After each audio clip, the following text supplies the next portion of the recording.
halaman 11. Yang punya kitab dibuka ya, perhatikan kitabnya. Dalam kesempatan lain beliau berkata, "An-naimu yuqadhu wal ghafilu yudzakkaru wa man lam yujdi fihi tadhkiru wa tanbihu fahuwa mayyitun. Innama tanfa'ul mau'izatu man aqbala alaihi biqalbihi wa ma yatadzakkaru illa man yunibu." Artinya, seseorang yang tidur dapat dibangunkan, seseorang yang lalai dapat diingatkan, siapapun yang tidak dapat diperingatkan maka ia telah mati. Sesungguhnya seseorang akan mendapat manfaat dari nasihat yang baik jika hatinya terbuka untuk menerima nasihat yang baik itu. Ketahuilah bahwa hal ini tidak dapat disadari kecuali oleh mereka yang senantiasa kembali kepada Allah Subhanahu wa taala. Bismillahirrahmanirrahim. Alhamdulillahi rabbil alamin. Wa bihi nasta'in ala umurid dunya waddin. Allahumma salli wa sallim wa barik ala sayyidina wa maulana Muhammadin wa ala alihi wa ashabihi wa man tabi'ahum bi ihsanin ila yaumiddin wa ba'd. Qala radhiyallahu anhu, berkata Al-Imam Al-Qutb Ad-Da'wa Al-Habib Abdullah bin Alawi bin Muhammad Al-Haddad, Al-Hikmatu Thalithatu,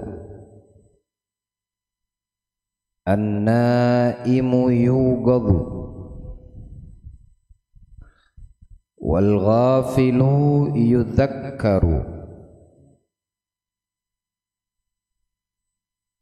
An-naimu yuqadu ay yunabbihu min naumihi. Orang yang tidur itu bisa dibangunkan.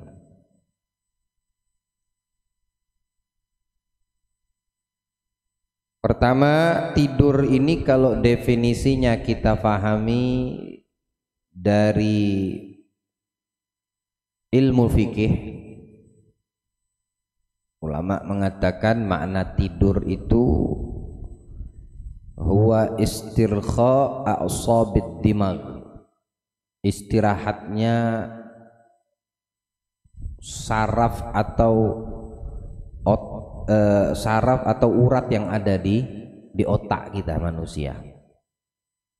Ia tidak aktif, dikatakan istirahat.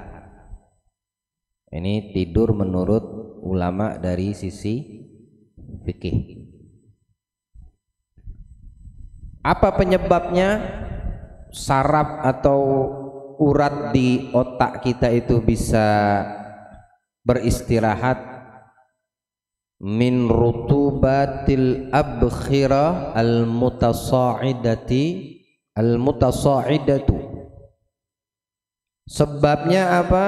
Adanya uap yang naik dari dalam perut kita, lambung kita. Jadi gambarannya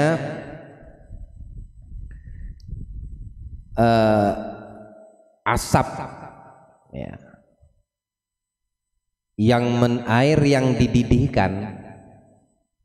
Ketika kita masak air biasa, kemudian air itu masak mendidih, yang akan naik itu apa? Uap, asapnya itu menunjukkan kalau ini air sudah mendidih. Saraf di otak kita ini juga seperti itu. Kalau kita makan minum ya, banyak makan banyak minum, itu makanan yang dicerna oleh lambung akan menghasilkan gambaran seperti uap tadi. Dia naik ke saraf kepala di dalam otak ini. Nah, kalau dia sudah naik dan sampai ke otak manusia dari apa yang dikonsumsinya, menyebabkan saraf di otak ini melemas dia. Nah, dengan lemasnya otak di saraf kepala ini, ya, saraf di otak tadi bikin mata tuh jadinya ngantuk, lemes dia beristirahat. Maka pengaruhnya pada mata yang paling dekat, ya, dengan kepala tadi, dengan otak, tertidurlah ini manusia. Kita kalau udah capek olahraga yang keluar uap keringat, kemudian lemes badan kalau sudah banyak aktivitas bergerak, akhirnya ngantuk. Makanan yang kita makan, minuman yang kita minum, itu seperti sedang dikelola sama lambung di dalam perut ini. Air yang dimasak, nanti dia ngeluarkan uap yang menyampaikan dari itu uap basah di saraf otak, sehingga membuat yang makan dan minum tadi karena kenyangnya itu dia lemes. Makanya orang kalau lapar nggak bisa tidur dia. Orang kalau lapar susah dia tidur, dibanguni dia, bahkan dia dibangunin dari ketika tidur itu dalam keadaan lapar. Tapi kalau orang yang kenyang tidurnya bagaimana? Nyenyak dia, karena memang istirahat dia punya otaknya. Ini menurut pendapat ulama fikih, ya. Jadi Imam Al-Haddad mengatakan, dengan tidur tadi ini orang terangkat ihsas itu panca inderanya. Mata yang tadi melihat tidak bisa dia melihat, tidak sadar dia tidak bisa merasakan. Telinga yang tadi mendengar, hilang panca inderanya, tidak bisa dia mendengar, ya. Penciuman yang waktu dia belum tidur tadi bisa mencium, saat dia tidur hilang indera penciumannya, panca inderanya hilang dengan sebab dia tidur tadi.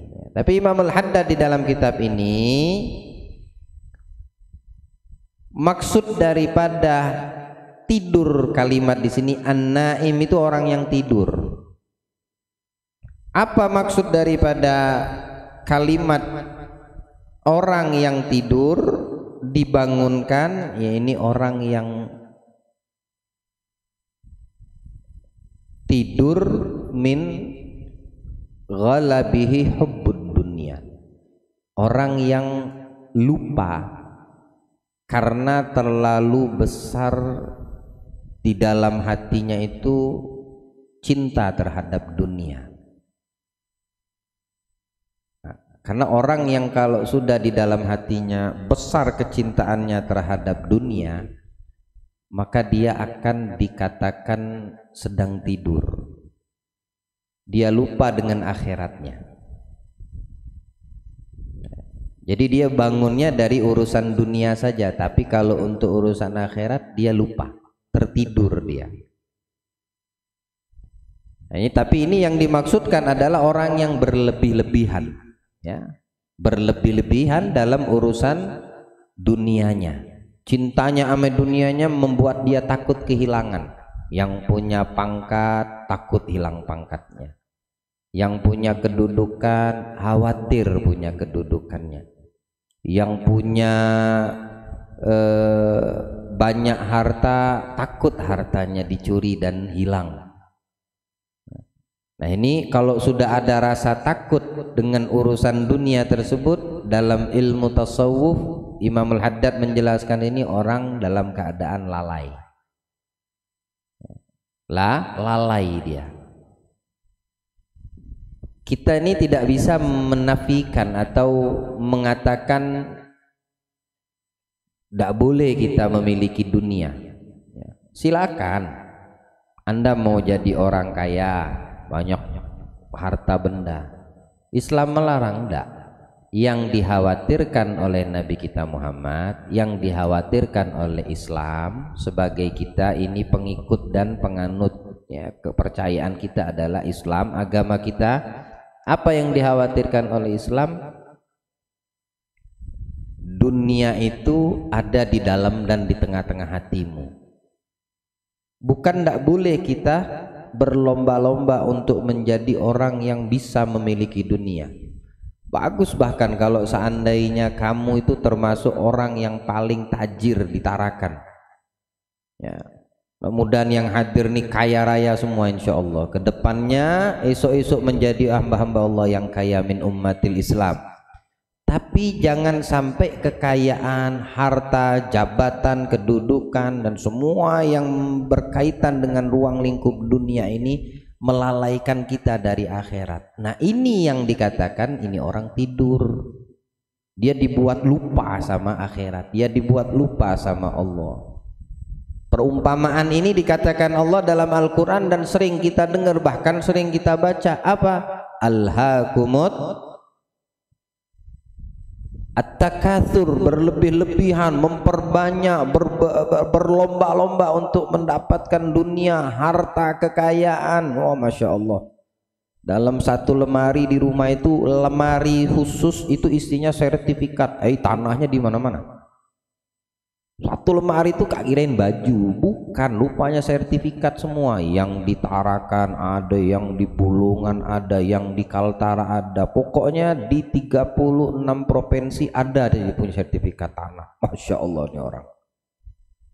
Baju lemari untuk baju, ini dia bikin lemari untuk sertifikat yang berharga dari dunia yang dihasilkannya, yang dikumpulkan selama dia hidup di atas dunia ini. Untuk apa?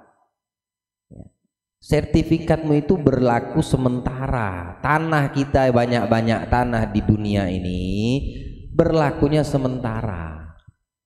Tidak bisa dengan sertifikat itu kamu mau bangun sesuatu di akhirat, tidak bisa. Tidak ada orang yang bisa bawa sertifikatnya mati kemudian dikasih ke malaikat, dia minta sebidang tanah seukuran 1 hektar karena dia mati bawa sertifikat ke dalam kubur. Mana ada. Hebat kau punya tanah, besarnya kau punya lahan waktu masih hidup, tetap kamu mati 1 kali 2 meter. Itulah lahan yang sudah ditentukan Allah. Bawalah banyak sertifikat, tetap masuknya ke lubang itu 1 kali 2 meter kurang lebih lebarnya. Nah, jadi orang yang berlalu-lalu terhadap perkara dunia hingga menjadikan dunia itu satu kekhawatiran, ketakutan bagi dirinya, kalau hilang, kalau sirna, kalau macam-macam yang dikhawatirkan takutnya, maka ini orang dikatakan tidur. Makanya di sini dalam hikmah yang ketiga Imam Haddad mengatakan an-naim yughad, orang yang tidur itu bangunin. Jangan tidak dibangunkan. Waktunya dia sholat ya bangunin. Waktunya dia kerja ya dibangunin. Ya. Pokoknya kalau orang yang tidur bangunin. Karena kalau dia tidak dibangunin tidur terus.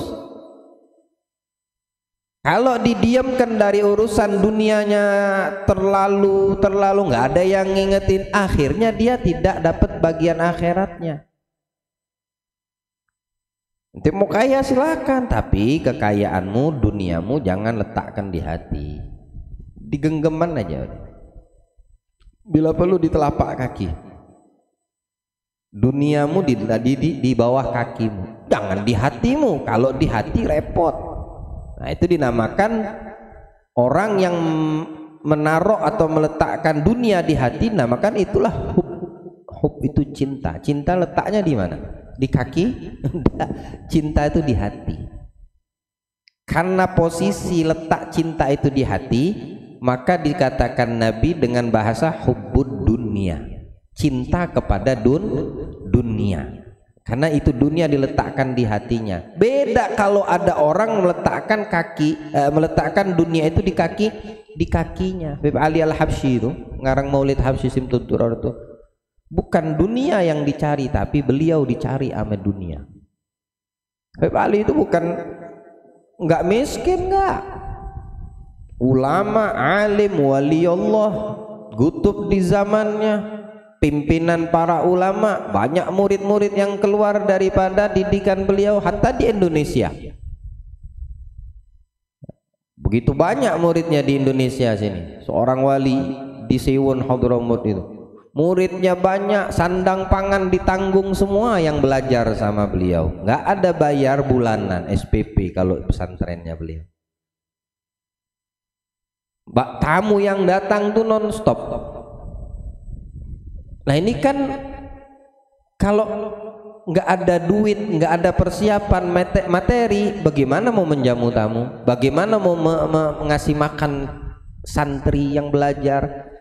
Belum lagi dengan memperhatikan fakir miskin, wanita yang ditinggal wafat suaminya, anak-anak yatim, itu beliau cover semua tuh.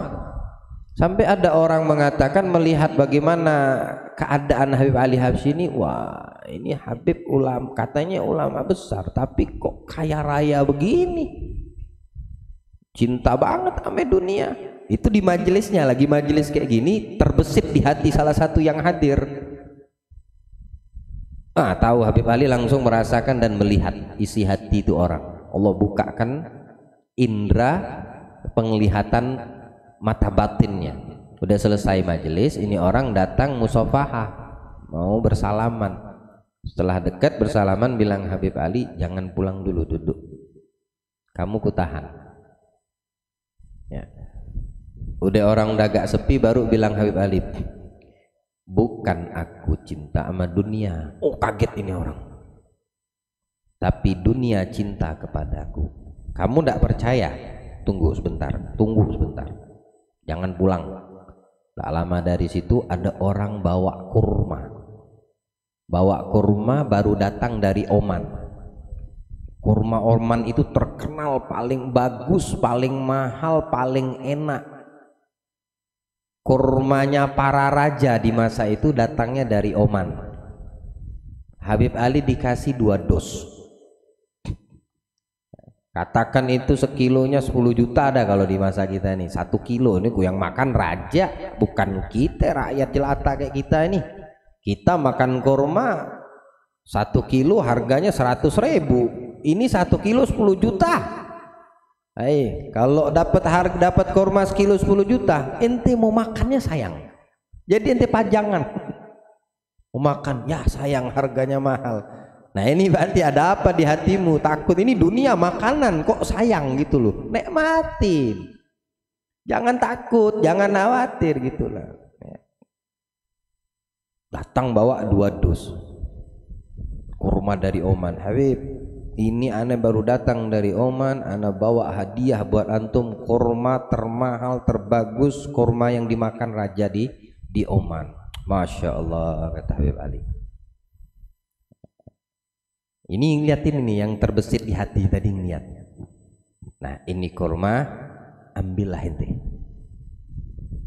Oh serius Beb? Iya ambil. Kata Habib Ali, kasih hadiah sama dia. Ya, ente mau makan, ente mau simpan kasih keluarga, mau ente jual, itu hak ente, kata Habib Ali. Oh serius Beb? Iya.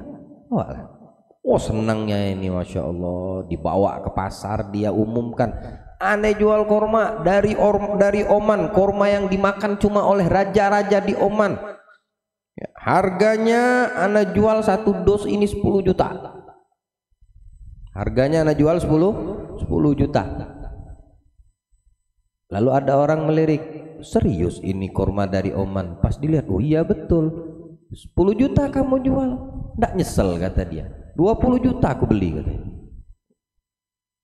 Tahu orang kurma nih, Masya Allah, kurma hebat ini, aku beli 2 kali lipatnya katanya orang tajir tadi. Dibelilah sama dia 1 dos, kan dikasih Habib Ali 1 dos untuk menghargai yang memberi. Dapat dia 10 juta, dibeli 20, dapat dia 20 juta. Balik, sebelum balik dia mampir ke tempat Habib Ali tadi, mau menunjukkan, membuktikan memang betul Bib, ini kurma bukan sembarangan kurma, aku buka harga 10 juta dibeli orang 20 juta. Itu tujuan dia mau datang lagi ke Habib Ali. Yang beli, ini orang kaya yang beli harga kurma 20 juta tadi, dia berkata pada dirinya, ini kurma Kalau ku bawa pulang, nggak ada juga yang terlalu makan orang rumah nih. Tapi kalau aku hadiahkan, aku sedekahkan ke Habib Ali Habsyi, tamunya nonstop, pasti berkah nih kurma makanan ini. Dan kalau aku sedekahkan sama orang biasa, dapat pahala. Tapi kalau aku sedekahkan dengan orang alim ulama, besar lagi pahalanya. Sudah tak hadiahkan Habib Ali, bawalah dia dengan niat baik ke Habib Ali. Ini orang datang duluan, yang tadi jual kurma dapat 20 juta. Ya Habib, ane baru beli kurma dari Oman, ada orang jual. Ya, dia jual harga sekian, ane beli sekian, dan ini ane niatkan buat antum. Terserah antum mau makan, antum buat menjamu tamu-tamu antum yang non-stop, buat para penuntut ilmu. Pokoknya ini saya yakin pasti bermanfaat dan lebih besar berkah yang saya dapatkan, kata yang menghadiahkan kurma 1 dos ini tadi. Dia belum lihat di sebelahnya ini yang jual kurma. Alhamdulillah Habib Ali, terima kasih banyak. Pas dia ngelik, loh Beb, ini yang jual, aku beli dari ini orang, dia jual 10 juta tak beli 20 juta ya. Kaget ini orang. Betul, berarti bukan Habib Ali yang mencari dunia, tapi dunia yang ngejar beliau ya. Ini orang dapat 20 juta, ini kurma yang dihadiahkan Habib, balik lagi ke Habib Alinya. Sudah terjawab pesitan hatimu, kata Habib Ali. Jadi bukan aku yang mencari dan mengejar, tapi aku dicari dan dikejar. Jadi kita terhadap dunia ini jangan kita menjadi pembantunya, biarkan dunia yang membantu kita. Ini cara berpikir orang-orang yang di dalam hatinya nggak ada cinta kepada dunia, dan pola pikirnya orang-orang yang hanya memikirkan kehidupan akhirat. Dia tidak khawatir akan perkara dunia, dia tidak merasa takut ketika tidak ada, dia bersyukur ketika dapat yang seadanya. Tapi kalau orang yang dimaksudkan Allah alhaakumut takatsur, celaka orang yang memperbanyak apa? Memperbanyak harta, memperbanyak semua urusan dunia, jabatan, kedudukan dan lain sebagainya. Nah, ini bisa celaka nih orang. Nabi itu paling takut bukan syirik, bukan perbuatan syirik. Kenapa? Orang kalau sudah beriman kepada Allah dan Nabi Muhammad, Nabi tidak khawatir syirik. Munafik wajar, kalau munafik banyak di zaman Nabi ya. Tapi untuk syirik keluar daripada keimanannya, itu bukan itu kekhawatiran yang ditakutkan. Yang dikhawatirkan, ditakutkan Nabi kita Muhammad SAW terhadap umatnya apa? Hubbud dunia, cinta di dalam hati umatku terhadap dunia, bukan syirik. Bahkan Nabi di dalam hadisnya sahih, hadis sahih riwayat Imam Muslim, wallahi inni la akhafu ala ummati syirik, demi Allah aku tidak pernah khawatir atau ada rasa takut terhadap umatku atau orang-orang setelahku itu daripada perbuatan syirik. Karena mereka sudah mempunyai Tuhan, imannya Tuhannya adalah Allah, imannya nabinya adalah Muhammad. Aku tidak khawatir. Tapi yang aku takutkan apa? Antabsutu alaihim ad-dunya, terbentang dunia di hadapannya. Cobaan, godaan. Ya, itu dunia semua, jabatan dan lain sebagainya. Entar lagi nggak lama lagi nih. Ya, dibentangkan dunia di Indonesia. Ayo, ente termasuk orang yang beriman, bagaimana hatimu sama dunia ini? Masa 300-500 ribu ente jual iman? Ada yang namanya serangan malam kah, fajar kah, sore kah? Bentar lagi. Hati ya, gara-gara dunia yang nggak seberapa kau dapat ya, milih pemimpin yang seperti itu. Artinya iman kita dibeli sama mereka gitu. Jangan, tak boleh. Kita orang yang beriman punya komit, punya prinsip. Kalau kita aja bisa dibeli, kalau dia memang jadi, habis rakyat dengan pemimpin-pemimpin seperti ini. Dia cuma mikirkan dirinya sendiri yang seperti itu. Karena memang sudah peraturannya, perundang-undangannya harus dengan suara rakyat. Ya enggak? Hati-hati ya. Takut kehilangan jabatan kedudukan. Wah, udah apa kayak anjing yang leleh lidahnya itu. Ya. Ngemis-ngemis sana cari muka sini, cari muka sana. Takut apa? Takut dipindah jabatan, takut ini. Enggak bisa, jangan mau. Berarti di hati kamu bermasalah. Kau simpan dunia di hatimu. Enggak boleh seperti itu ya. Tapi di sini dikatakan orang yang tidur tuh bangun. Jadi ada dua makna. Naim tidur di sini ada dua makna. Yang pertama yang terlalu-lalu terhadap dunia hatinya. Wattiba syahwatuhu allati tuhmiluhu 'alal mukhalafatil wal ma'siyah. Allati tahmiluhu 'alal mukhalafa wal ma'siyati. Mengikutin syahwatnya ya, untuk senantiasa berpaling daripada perintah Allah serta mudah melakukan maksiat.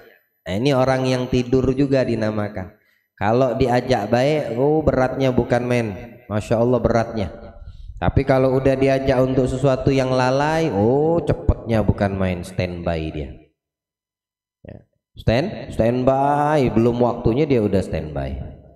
Diajak ke majelis ini 40 malam ke depan insya Allah ada maulid arba'in berjalan. Ayo kita malam besok malam keempat di ladang tuh. Ayo bismillah kita. Ayo nyusul nanti insya Allah minal hadirin. Di sana ada artis tuh. Ada tari-tari apa gitu. Artis dari ibu kota lagi. Ayo jam berapa mulai? Jam 8 katanya baru start. Maghrib sudah standby dia di sana. Ini parah ini. Kalau untuk kebaikan susah, kalau untuk maksiat cepet. Tidur nih orang, bangunkan. Jangan didiemin, kasihan dia. Dibangunin, diingatin maksudnya ya. Diingatkan. Menjadi budak nafsu dan syahwatnya, itu juga. Antum pernah tahukah permainan monopoli? Tahu kita semua main monopoli ya. Nggak tahu yang masih kecil-kecil ini ngalamin nggak main monopoli itu? Saya mau tanya, yang pernah main monopoli? Saya pernah main monopoli. Masih kecil saya tahu permainan monopoli. Apakah kamu main monopoli itu 24 jam? Non-stop. 24 jam kah main monopoli non-stop? Nggak ada mata yang kuat nggak tidur 24 jam. 24 jam full maksud saya. Main monopoli gitu. Beli tanah, beli rumah, beli hotel, beli bandara, semua dibeli. Kalau udah capek kemana dia? Tutup, bongkar, simpan. Betul ya? Permainan kan itu? Permainan. Allah kasih tamtsil itu dalam Al-Quran, innamal hayatud dunya, ini kehidupan yang ada di dunia ini apa? Aibun, permainan. Semua permainan di dunia ini Allah jadikan semua di dunia ini permainan. Walahun, tempat inti lalai, permainan. Walahun, watakatsur bil amwal wal aulad, banyak-banyak harta, berlomba-lomba untuk mendapatkan harta dan keturunan dan seterusnya akhir ayat. Ujung-ujungnya apa? Mati. Main juga begitu, main monopoli tadi. Bangga ente, bangga apa? Bandara bayar. Ini bandara punya aneh, ya enggak? Beli hotel, beli stasiun, beli rumah, beli rumah, dapat 4 rumah, bisa beli hotel atau 5. Seingat saya begitu. Ya. Semakin kita masuk ke kalau sudah hotel, wah bayarnya gede tuh. Kena casnya, ya enggak? Ada yang masuk penjara, ada penjaranya juga, ada masuk penjara. Kalau udah masuk penjara harus ada tebusan. Itu permainan semua, seperti itu dunia. Ente kalau pengen tahu dunia yang sebetulnya kayak kurang lebih monopoli. Capek ente bongkar, ya, berantakan semua. Mau main lagi, ngulang lagi, nyusun lagi. Akhirnya jenuh, akhirnya ditinggal tuh permainan. Kita di dunia ini seperti itu. Kita bakal balik ke alam akhirat, kehidupan di akhirat yang kekal. Jadi permainan semua di dunia ini. Masa kita mau tertipu dengan permainan yang nggak ada hakikatnya sama sekali? Jadi yang memperkaya, yang berlebih-lebihan dalam urusan dunia, inget tuh, coba lihat contoh monopoli. Nggak ada kau bakal memilikinya. Kamu mati, istrimu merebut, anakmu rebutan harta yang kau kumpulkan capek-capek puluhan tahun. Ya. Capek-capek puluhan tahun kita kumpul, penuh dengan kedustaan, kadang-kadang menghilangkan nyawa orang untuk mengumpulkan dunia ini, kadang-kadang nyawa melayang. Ya, udah terkumpul banyak, kamu mati meninggalkannya, ndak kamu bawa, jadi rebutan anakmu, binimu, saudaramu, jadi rebutan semua. Ya. Istrimu yang kau sayang waktu masih hidup, kau manjakan dengan dunia yang kau miliki, harta, pengen kalung, belikan sekilo. Kalungnya aja beratnya sekilo. Pengen punya perhiasan cincin, ya. 1 jari 3 cincin. Kalikan 10 jari, 30 cincin di jari-jari aja itu. Kurang puas dia, bang, tolong beli ke cincin kaki. Ya, kamu manjain semua urusan. Kenapa? Karena kamu merasa memiliki banyak harta, kekayaan, dunia kayak di genggamanmu. Ayah istriku mau ngomong mau apa, sebut aja. Ya, mau beli iPhone berapa? HP yang terbaru, iPhone 14, tak kontak langsung pabrik iPhone. Kau keluarkan iPhone 21 ya. Saking banyak duit dia tadi. Ya, mati nih orang, suaminya mati, istrinya dikawini orang lain. Pandak kesel di kuburan tuh. Dongkol banget, kau hidup ku manjai, sekarang aku mati kau kawin lagi. Hah? Anak begitu berebut-rebut, ini bagianku ya, nggak bisa, itu jatahku, itu pabrik itu. Ya, itu lahan tanah itu aku punya, itu aku punya apa namanya, mau bikin perumahan di sana. Akhirnya hukum Allah nggak digubris hukum Allah. Masalah warisan sudah ada ketentuannya, sekian istri, sekian anak laki, sekian anak perempuan, sekian bapak atau suami, sudah ditentukan sama Allah. Bagi rata, nggak adil seperti itu. Masa aku dapatnya cuma 2, kamu dapatnya 1? Nggak adil, udah bagi rata biar adil. Akhirnya apa? Gara-gara di hatinya dunia, hukum Allah diabaikannya. Nah, ini gambaran orang-orang yang merugi dia, ya. Fakama yugadun naim li ada'is shalah wal amal wajib. Ya, begitu juga seperti orang yang dalam urusan ibadah sholat, kalau dia tidur itu dibangunin. Ya, bangunin karena masuk waktunya sholat. Banguninnya pelan-pelan. Kalau istri ke suami, suami ke istri, sekali 5 menit belum bangun, bangunin lagi. Ya. Apalagi kalau waktunya pendek, seperti maghrib ketiduran misalnya tadi, ya, atau subuh misalnya tadi udah puas tidur, dia dibangunin sama suaminya, nggak bangun bininya, atau sebaliknya, suaminya tidur, bininya bangun duluan, waktu sholat subuh bangunin suaminya. Namanya orang tidur kok, jangan inti diem kan, kalau inti diem kan lewat subuhnya, kasihan dia, sayang dia. Ya. 2 menit bangunin lagi, ayang bangun, udah masuk subuh. Tak tunggu jamaah ya. Semenit ke depan belum bangun juga, berubah dari ayang, beb bangun, beb. Menit ketiga keempat tak bangun juga, woi bangun, ya, woi bangun. Tak juga mau bangun, pakai ember isi air. Ya. Nah, ini bercanda aja. Ya. Artinya orang yang tidur dibangunkan. Jangan didiamkan. Kalau ada orang yang dari sisi maksiat, asik dengan maksiatnya, ya dibangunin, dia lagi tidur tuh.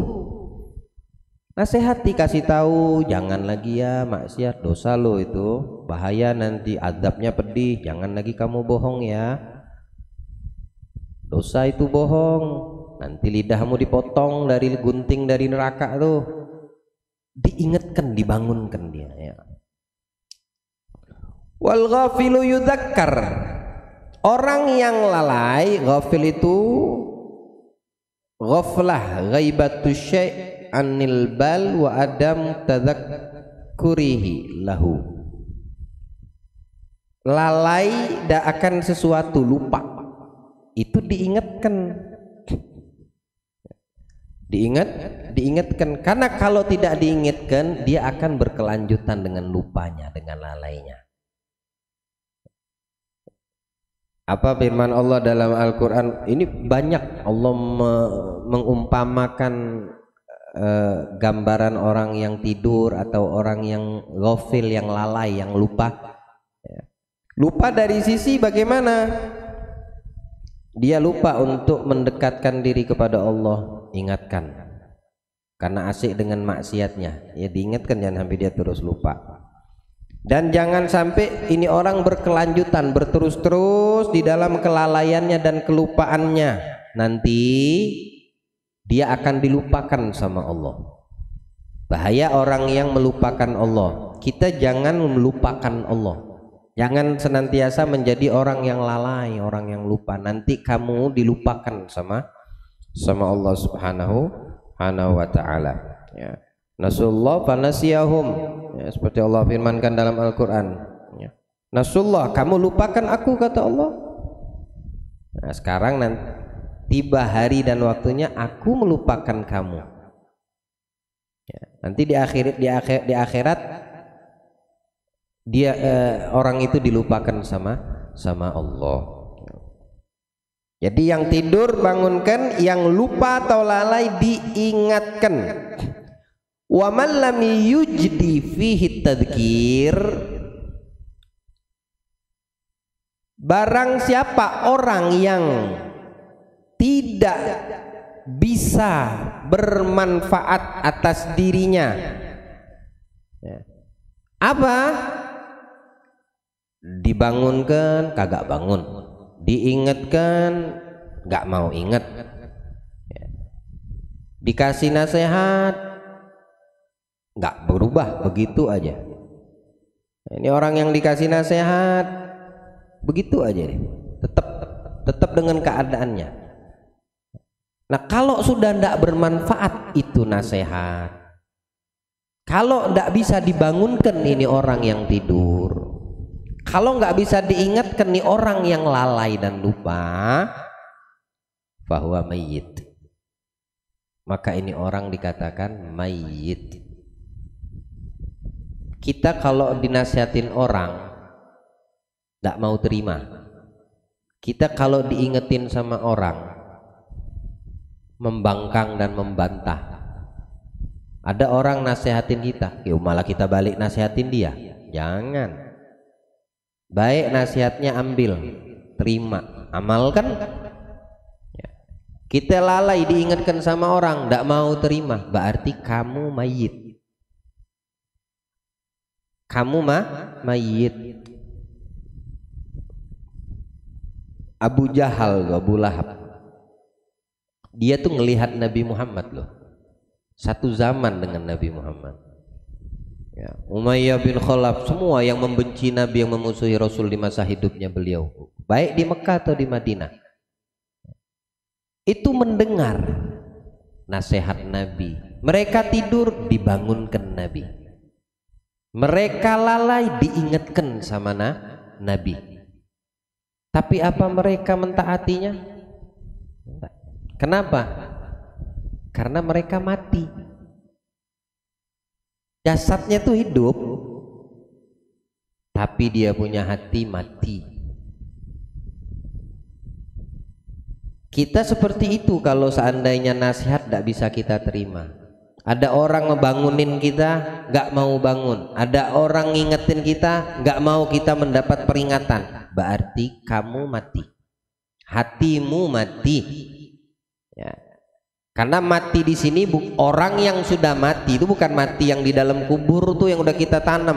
Bahkan orang yang di dalam kubur itu dalam riwayat hadis walaupun dhaif, mereka itu bisa menyambut salam orang yang hidup di atas dunia ini. Ketika mereka mengucapkan salam, dia membalas salamnya, dia mendengar daripada mereka yang masih hidup di atas di dunia.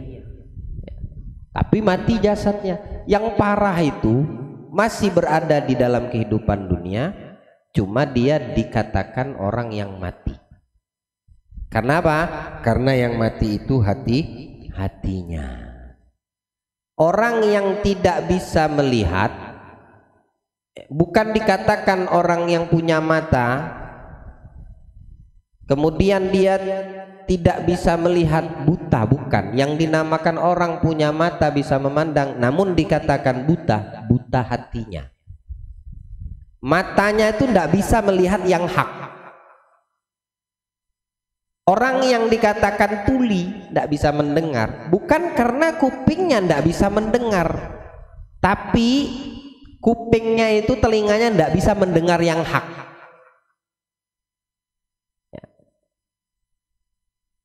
Orang yang berakal, punya akal, kemudian tidak bisa berpikir. Kita dikasih akal nih, tapi kita tidak mau berpikir. Bukan artinya dia itu tidak bisa berpikir, tapi dia tidak bisa memikirkan yang hak. Dia punya akal untuk berpikir, tapi untuk memikirkan yang hak itu tidak mau dia. Ini orang yang mati hatinya. Lihada Allah bilang di dalam Al-Quran, walaqad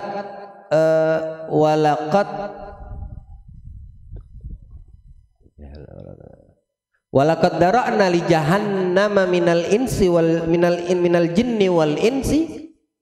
Kami penuhi dan kami isi neraka jahanam itu, kata Allah, dari golongan jin dan manusia. Dipenuhi nanti neraka jahanam itu baik dari golongan jin ataupun dari golongan manusia. Allah jaga kita, mudah-mudahan kita ini manusia bukan jin. Allah jauhkan kita dari azab neraka jahanam. Siapa ini orang yang dipenuhi di dalam neraka jahanam dari golongan jin dan manusia? Lahum gulubun la yafqahuna biha. Mereka yang punya hati tidak bisa paham. Walahum a'yunun la yubsirun biha. Dia punya mata tapi buta, tidak bisa melihat.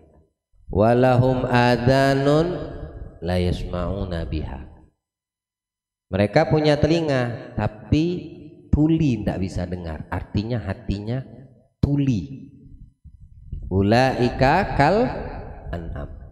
Mereka itu binatang, kata Allah. Bayangin, Allah memberikan perumpamaan orang yang hidup di dunia tapi mati hatinya, binatang ternak, seperti hewan ternak. Ulaika kal an'am balhum adall. Bahkan mereka lebih parah dari binatang ternak. Siapa yang mati hatinya tadi, ya? Mereka lebih parah daripada binatang. Kita ini punya detak jantung nih, kalau seandainya masih bergerak, masih ada denyut nadi, berarti masih hidup ini orang, walaupun matanya mejem. Ya. Dokter tuh kalau dibilang di alat pemantau jantung tuh garis saja kayak gitu, langsung bergegas mereka para medis tuh ngapain? Langsung bikin alat kejut jantung. Biar apa? Pertama yang mereka cari itu apa? Dapetin denyut nadi dulu. Kalau udah denyut nadi dapat, berubah cep lagi, itu ndak lurus, itu layar tadi ada iramanya gitu. Baru dikasih suntik baru dikasih obat, baru dikasih oksigen, baru dikasih ini. Biar apa? Pemulihan, kesembuhan. Kita ini punya hati dicek, masih ada denyut enggak? Masih ada detak di dalam hati kita ini enggak? Mati kah atau masih hidup hati kita? Nah, itu perhatikan, cek masing-masing di antara kita. Kalau dikasih nasihat, kalau tidur nggak mau bangun, berarti mati kita punya hati. Kalau dikasih nasihat, dikasih peringatan, nggak mau terima, berarti mati kita punya hati. Ya. Orang yang dikasih nasihat, dikasih peringatan, mereka menjauh. Nah, ini perumpamaan lagi dalam Al-Quran. Ya Allah, kurang apa kita daripada Al-Quranul Karim? Semuanya ada di dalam Al-Quranul Karim. Peringatan, oh iya, fadzakir fa inna dzikra tanfa'ul mu'minin. terus kasih peringatan ya, karena perintah dari Allah. Kalau hidayah aku yang ngatur, yang penting kalian saling mengingatkan aja udah. Ingatkan kebaikan untuk teman-teman dan keluargamu, anak dan istrimu, orang di sekitarmu. Nanti kalau masalah hidayah, aku kata Allah, bukan kamu. Kamu cuma mengingatkan aja. Dan jangan nyerah mengingatkan. Itu tugasnya para ulama khususnya. Tidak boleh menyerah untuk memberikan nasihat, mengingatkan. Mau mereka itu terima dan tidak terima, itu bukan urusan yang menyampaikan. Dan seperti itulah para nabi dan rasul diutus menyampaikan, ingatkan gitu. Nanti aku yang kasih hidayahnya kata Allah Subhanahu wa taala, bukan kamu wahai nabi dan rasul utusanku. Pokoknya ingatkan, karena peringatan ini kalau tidak saat ini bermanfaat, nanti bermanfaatnya. Tidak bisa kita mengingatkan orang, menasihati orang langsung seketika harus mereka ikut. Ya kalau hati mereka Masya Allah, hati itu ada yang hatinya hidup, ada hatinya mati. Kalau hatinya hidup, siapa? Hati mereka yang ingin senantiasa kembali kepada Allah. Itu sekali diomongin langsung mereka bangun, ngikut peringatan. Tapi kalau hatinya mereka tidak mau kembali kepada Allah, ya sumpama orang yang mati. Ente panggil fulan, kalau orangnya masih hidup tapi dia tidak mau ngikut peringatan, hatinya mati, ente panggil ya fulan. Sama orang yang sudah mati mayit, pakai itu sound system 1000 megawatt, dekatkan telinga dia, fulan, denger enggak? Kita bakal denger dia. Itu perumpamaannya. Cuma bedanya apa? Yang 1000 watt ini tadi dia udah betul-betul mati, mayit dia, wajar dia tidak bisa dengar. Tapi yang yang 10 watt speaker kecil, orangnya masih hidup tapi ketika dipanggil dia tidak noleh, tidak menyahut. Ini yang mati jasadnya apa hatinya gitu. Nah hati ini orang mati, hatinya yang mati ya. Apa permisalan di sini Allah bilang dalam Al-Qur'an, wa man a'rada an dzikri, barang siapa yang menghindar, menjauh dari peringatanku. Dikasih peringatan sama Allah dia menjauh. Salat kata Allah, dirikan salat. Bakti sama orang tua kata Allah. Taati suamimu, bakti sama suamimu wahai kaum istri. Dalam syariat diingatkan seperti itu. Jangan keluar rumah tanpa izin suami wahai kaum istri. Diingatkan nih sama Islam, sama syariat Nabi seperti itu ya. Jangan berlaku kasar kalian kepada istri dan anak-anak. Diingatkan kita sebagai bapak, sebagai kepala rumah tangga oleh Al-Quran dan hadis-hadis Nabi. Diingatkan, tapi kita berpaling. Masya Allah. Wa man a'rada an dzikri, barang siapa yang berpaling. Nah ini ya. Fa inna lahu ma'isyatan dhanka, kami jadikan kehidupannya sempit. Kami jadikan kehidupannya sempit kata Allah di dunia ini. Jadi kamu kalau seandainya bertanya, kok sempit betul, rizkiku susah betul, kehidupan kok tidak nyaman, hatiku padahal harta banyak. Sempit dia punya hatinya. Dijadikan sama Allah seperti itu. Kenapa? Karena dia berpaling dari peringatan Allah. Itu di dunianya ya. Wa nahsyuruhu yaumal qiyamati a'ma. Nanti di hari kiamat kami kumpulkan dia dalam keadaan buta. Kami kumpulkan mereka pada hari kiamat buta. Qala rabbi lima hasyartani a'ma laqad kuntu basira. Ya Allah, kenapa aku dikumpulkan dalam keadaan buta, tidak bisa melihat, padahal aku di atas dunia bisa melihat. Qala kadzalika atat ayatuna fanasitaha, yaitu sebab kamu berpaling dari ayat-ayatku kata Allah. Kami datangkan ayat-ayat peringatan daripada peringatan Al-Quran, kamu berpaling, kamu cuek, kamu anggap sepele, kamu tidak dengarkan, tidak kamu taati, kamu menjauh darinya, tidak ada rasa takut pada dirimu, kamu berpaling daripada ayat-ayat kami dan kamu melupakan dari ayat-ayat kami waktu kamu masih hidup kata Allah. Nih hari kami jadikan buta. Hari ini nih kiamat nih sudah dibangkitkan semua orang, kamu dalam keadaan buta karena ada sebab waktu hidup di dunia berpaling dari ayatnya Allah. Jadi harus kita paham, kita harus ngerti kehidupan kita di dunia ini sementara, tidak ada yang lama ya. Deketin terus orang-orang yang deket sama Allah. Ada majelis-majelis kebaikan, datangi. Ada perkumpulan para ulama, datangi, duduk sama mereka. Lihat bagaimana wasiat nasihat Luqmanul Hakim, sampai di dalam Al-Quran dinamakan surat Luqman. Itu karena mempunyai hikmah dan nasihat, makanya dikatakan Luqmanul Hakim, karena ucapan itu selalu mengandung hikmah, kalimat yang bijaksana, nasihat yang luar biasa, untayan kata-kata yang masya Allah. Beliau pernah berkata kepada putranya, ya bunayya, ya, wahai anakku, ya, jalisul ulama, selalulah kamu dekat dan duduk dengan ulama. Jalisul ulama wazahimuhum birukbataik, jangan jauhkan dirimu dari ulama. Kenapa? Fa innallaha yuhyil qulub bil ilm wal hikmah, karena Allah itu menghidupkan hati dengan ilmu dan hikmah. Kamu tidak bakal dapat ilmu dan hikmah di pasar. Kamu nggak bakal dapatkan ilmu dan hikmah di mall. Kamu tidak bakal mendapatkan ilmu dan hikmah di pinggir jalan.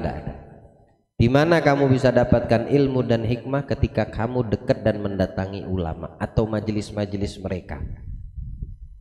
Deketin mereka. Kenapa? Karena dekat dengan mereka Allah menghidupkan hati orang-orang yang mati itu dengan ilmu dan hikmah.